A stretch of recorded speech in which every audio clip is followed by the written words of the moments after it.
Programme मध्य मुकाबले में खुशामदीद। मैं हूं रबिया एहसन और मेरे साथ मौजूद है रऊफ क्लास्टा। और आज के प्रोग्राम में जिन टॉपिक्स को हम शामिल करने जा रहे हैं उसमें सबसे पहले साइफर केस।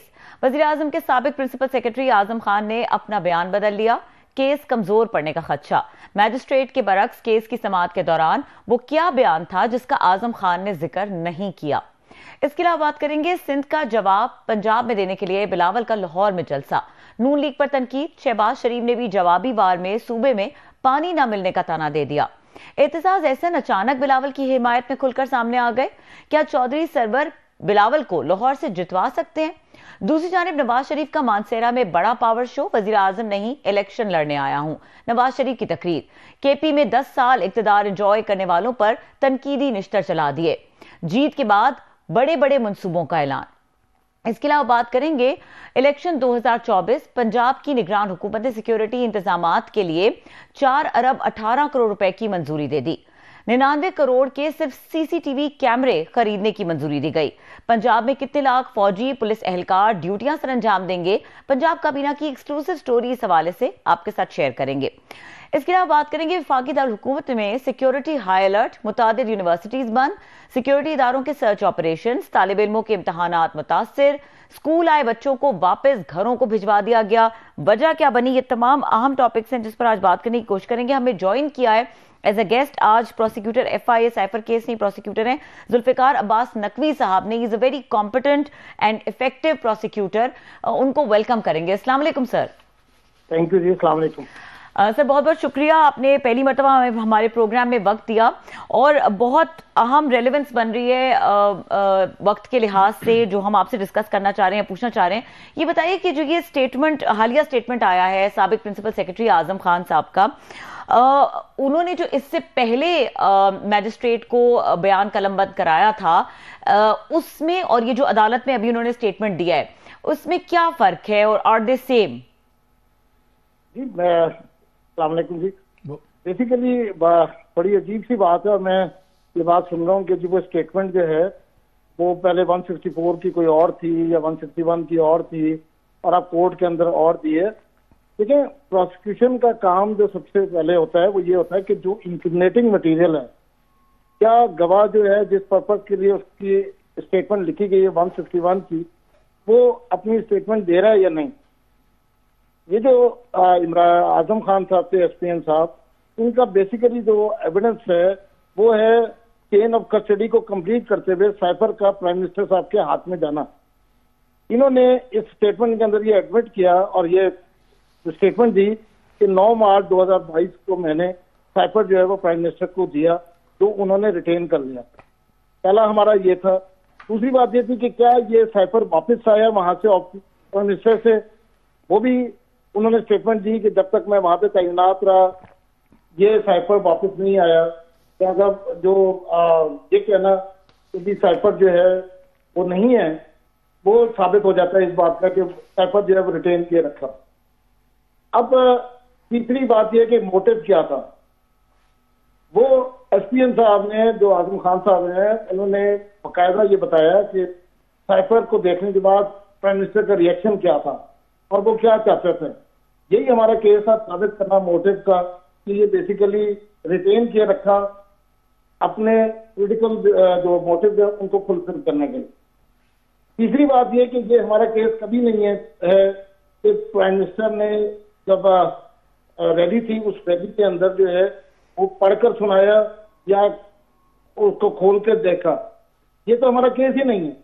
तो मैं समझता हूँ कि 161 की स्टेटमेंट और 164 की स्टेटमेंट इन लाइन है, जो कि कोर्ट में उसने 18 जनवरी 2024 को आजम खान ने अपना स्टेटमेंट दी।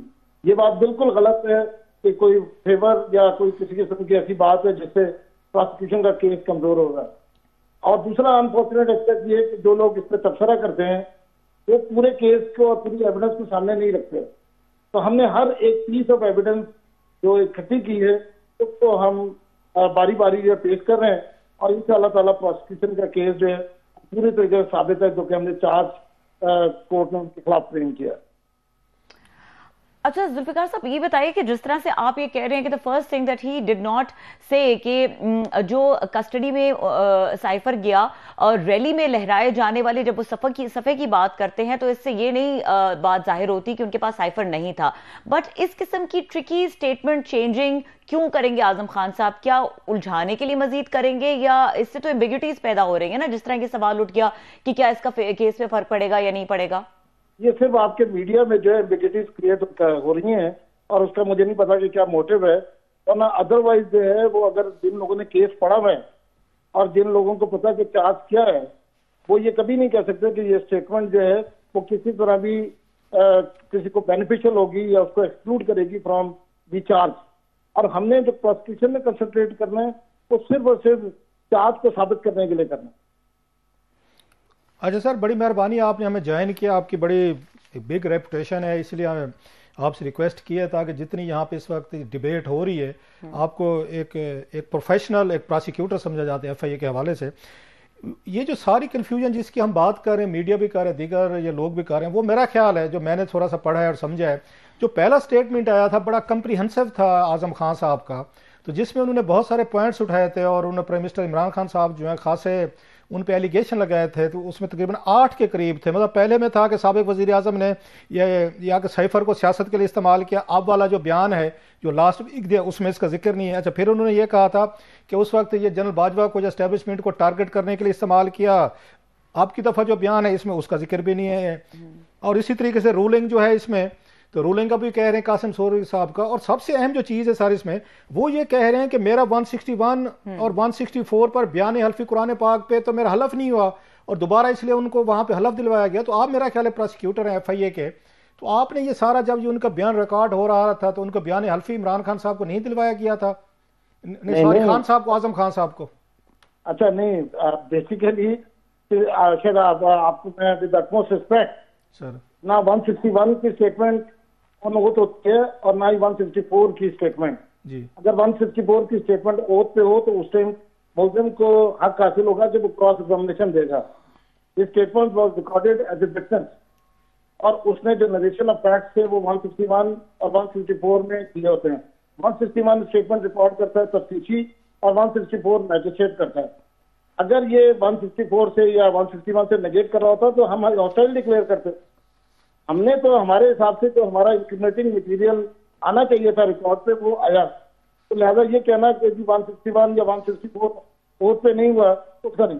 दूसरी बात ये कि ये पहली दफा, हालांकि मैंने वहां पे ये भी बात की थी कि ये प्रोसीजर नहीं है स्पेशल ओथ पे, क्योंकि आर्टिकल 163 जो कानून शहादत है वो क्रिमिनल साइड पर एक्सक्लूड करता है स्पेशल ओथ का।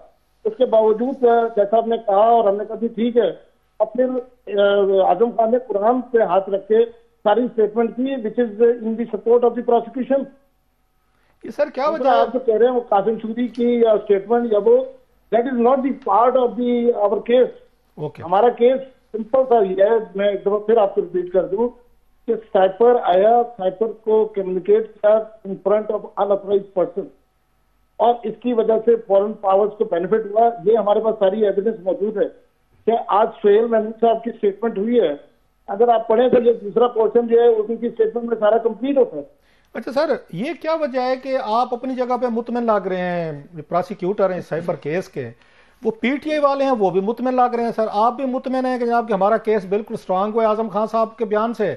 PTI वाले कहते हैं नहीं जनाब, आजम खान साहब के बयान से खान साहब का स्टांस जो है वो पूरा है, बल्कि खान साहब तो उनको ये थपकी देकर गए हैं कि वेल डन मैन, कि आपने बड़ा अच्छा बिल्कुल कुरान पाक पे हलफ दे के बहुत आपने केस को खत्म कर दिया। सर आप तो दोनों पार्टीज खुश हैं सर। मैं वहां पे मौजूद था, ऐसी कोई बात तो नहीं थपकी थपकी वाली बात। अच्छा, लेकिन देखें प्रोसिक्यूशन ने जो केस होता है, अभी तक डिफेंस ने अपना केस आउट नहीं किया, ठीक है, डिफेंस ने अभी क्रॉस एग्जामिनेशन नहीं की, तो how they are happy with that. ये 161 का बयान अगर एज इट इज पढ़े और उनसे क्या क्रॉस एग्जामिनेशन ना करें तो हम साबित कर देंगे कि इसके खिलाफ चार्ज जो है वो beyond any shadow of doubt साबित होता है। अच्छा सर, आप मतलब मुतमिन हैं कि आपका केस बिल्कुल ठीक उसमें जा रहा है और 110%।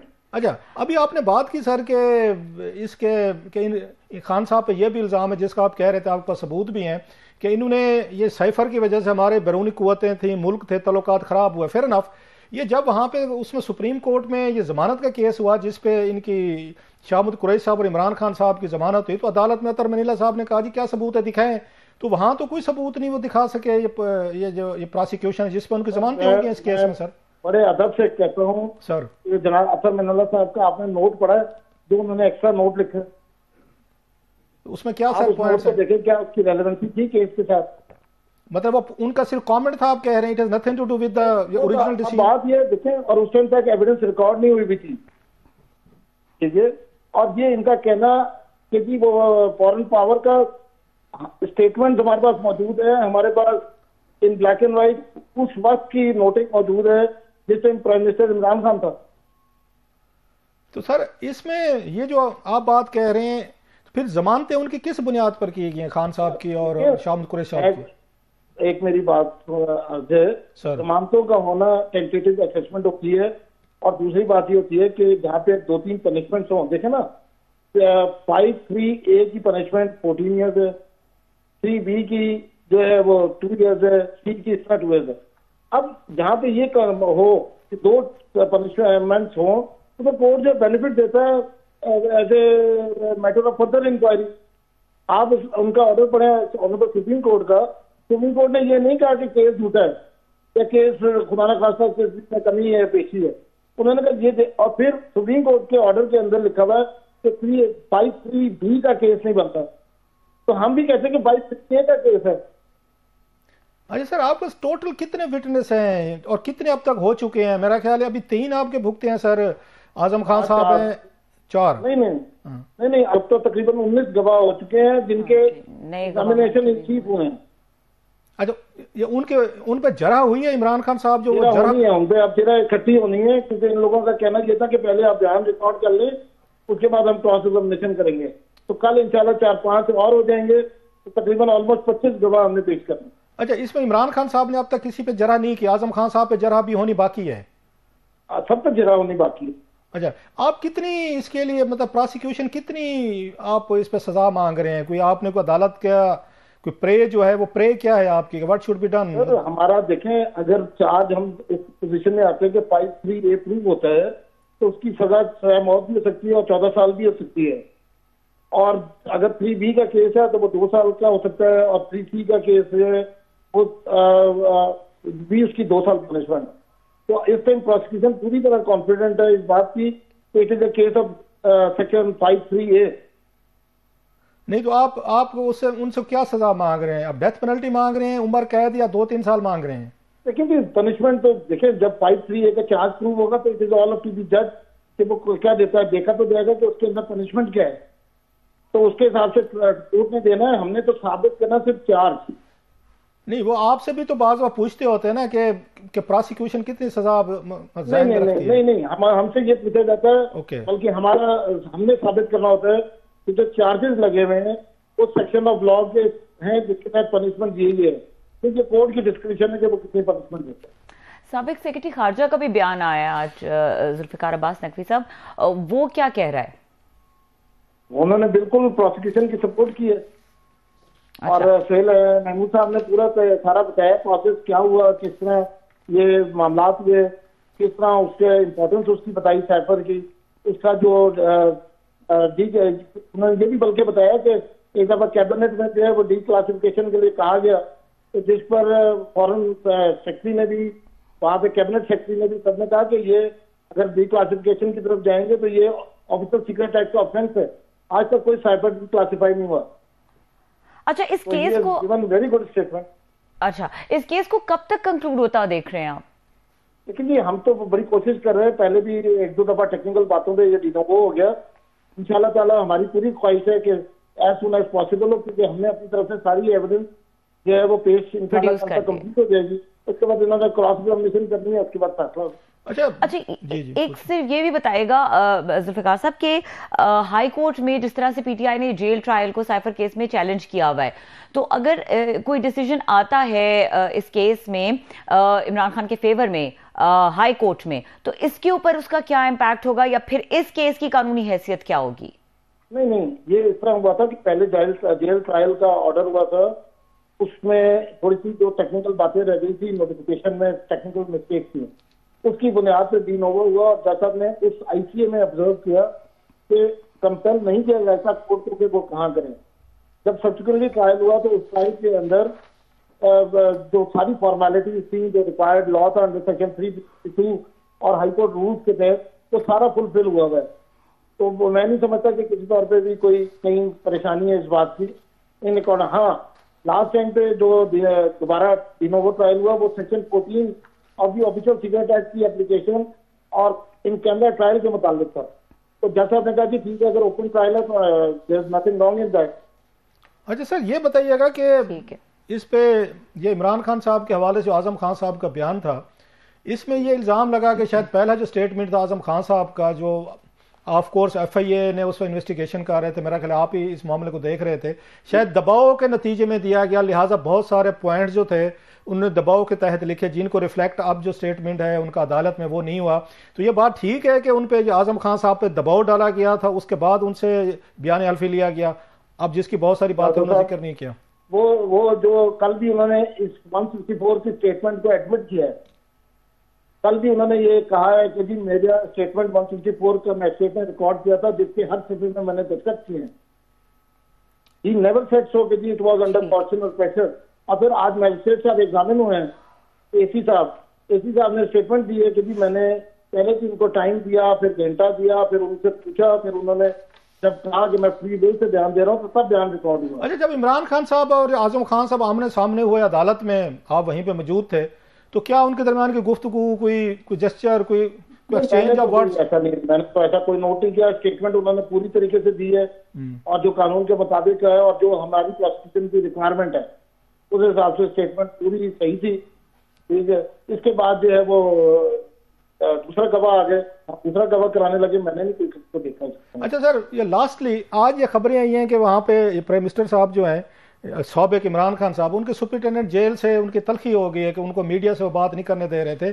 तो खान साहब ने कहा मुझे अदालत ने अलाउ किया हुआ है, तो उन्होंने कहा जनाब कि मुझे जज के आर्डर दिखाएं। तो ये क्या ये वाकया हुआ है सर कि उनको इमरान खान साहब? वैसे जब तक स्टेटमेंट रिकॉर्ड, असल में मैं आपको एक बताऊं साहब सर, कि जानबूझ के वहां पे ऐसा सिस्टम, एक ऐसा माहौल क्रिएट किया जाता है ताकि मीडिया वाले कोई ना कोई बात खबर ले। आज भी रिजवान अब्बासी साहब और हम जो है वो इंसीव करा रहे थे तो शाह महमूद कुरैशी साहब ने बगैर किसी वजह के जो है लाउडली बोलना शुरू कर दिया। देखें, प्रोसिक्यूशन का काम होता है, प्रोसिक्यूटर का काम होता है कि वो रेगुलेट करे अपने गवाह को स्टेटमेंट के मुताबिक। ये मैं अगर वो ये बात पूछ रहे और आप चीखो पुकार शुरू कर दें तो उसका मकसद सिर्फ ये है कि मीडिया सुने। अच्छा, लास्ट टाइम भी मेरा ख्याल है, मुझे नहीं पता ना मेरे सामने जी, लास्ट टाइम भी मेरा ख्याल है इनकी रिजवान अब्बासी साहब के शाह महमूद कुरैशी साहब की बहुत बड़ा शॉटिंग मैच हुआ था, मेरा ख्याल लास्ट मंथ की बात है। सर वो हमेशा जानबूझ के करते हैं। आप कभी आगे खुद देखें, आप खुद आगे देखें, आप कोर्ट में बैठ के देखें, बगैर वजह के करते हैं। अब वो इतना लाउड करते हैं क्योंकि पहले बैठे होते थे मीडिया वाले बैक साइड पे, फिर इन्होंने जैसा रिक्वेस्ट करते इनको फ्रंट पे लेकर आए ताकि उनकी जो आवाज और शाउटिंग है कन्वे और वो खबर जो है बने इस बात की वहां पे हुआ है। कोई ऐसी बात नहीं है। स्टेटमेंट हमने अकॉर्डिंगली रेगुलेट करके लिखाई है आज भी सोहेल महमूद साहब की, और उसके बाद जो हम तो मैं रिजवान अब्बासी साहब तो वापस आ गए थे। सब्सिक्वेंटली क्या हुआ अभी डोंट नो। ठीक है, बहुत शुक्रिया जुल्फिकार अब्बास नकवी साहब, आपने हमें इतना सारा वक्त दिया और इस मामले पर हमें एनलाइटन किया। बहुत शुक्रिया वक्त देने के लिए। और यहाँ पे वक्त हुआ ब्रेक का। ब्रेक के बाद जो कैबिनेट की एक्सक्लूसिव स्टोरी है क्लासेस साहब से, उसके ऊपर बात करेंगे along with lot of political stories जो कि हमारे पास लाइन अप हुई भी है, उनके ऊपर भी बात करेंगे। बिलावल हैं, इत्तेज़ार एहसन साहब हैं, चौधरी सरवर साहब हैं, दूसरी तरफ ये जो इमरान खान साहब का जिक्र कर रहे थे कि जेल में मामलात होते रहे, इसके ऊपर भी बात करेंगे। इस ब्रेक के बाद हमारे साथ रहिए।